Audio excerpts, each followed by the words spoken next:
De toekomst van de onderwijshuisvesting staat de komende jaren centraal van gemeenten. Oude locaties aanpassen of ergens oors nijbouwen.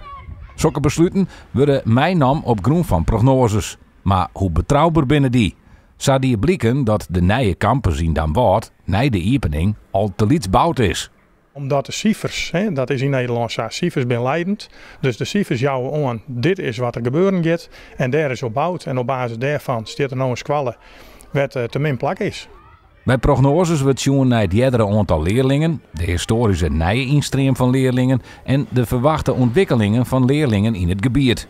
We zagen toen bij Den Bosch een lietse stijging voor de eerste jaren, maar na het 10 jaar dan hingen we echt een minder aantal leerlingen. We zitten natuurlijk toen ook nog heel wat in de krimpgedachte. We hadden best toen ook als gemeente wel het zien reageerd. Dan kreeg de provincie van Valshuis, maar die prognoses toch wat bijsteld worden. Maar ja, dat is pas eigenlijk na dat gebouw klaar is dat gebeurd. En dan zie je toch dat het oors ontwikkelen had dan dat we destijds tochten. Het speellokaal is natuurlijk bedoeld voor de kleuters om daar kleutergym te krijgen. En in het technieklokaal willen we graag techniekles Jan. Dus we hebben nou mooi dwanen binnen is maar een stuk uitbreiding van het huidige pand. Verder capaciteit qua lokaal en uitbreid. Dat we in een gewoon leslokaal les krijgen. Het blauwe inschattingen. Het is geen glazen bal en het zal ook nooit worden. Het geld voor de uitbreiding in Den Bosch is intussen daar zijn. Nou, we zitten in de planfase, dus dat betekent dat de architect een aantal voorstellen die in had.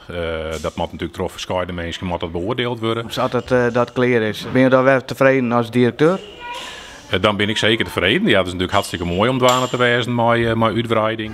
Toch is de conclusie tegelijk dat met de prognoses, zoals die nou aanleveren worden, eens net goed te werk in valt.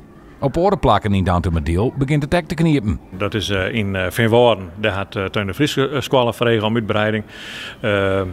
Maar dan troffen we ze naar ruimte in een squal in de buurt. Die is er. En de squal had er zelf gekozen om toch dan zelf te investeren en daar extra lokaal te realiseren. En wie de CNS in wat is woord, die had echt nog een aardige groei te maken.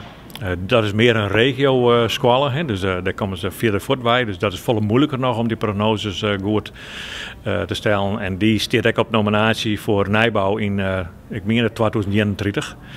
Dus in die tussentijd moet ze het opvangen door middel van een extra unit bij het gebouw.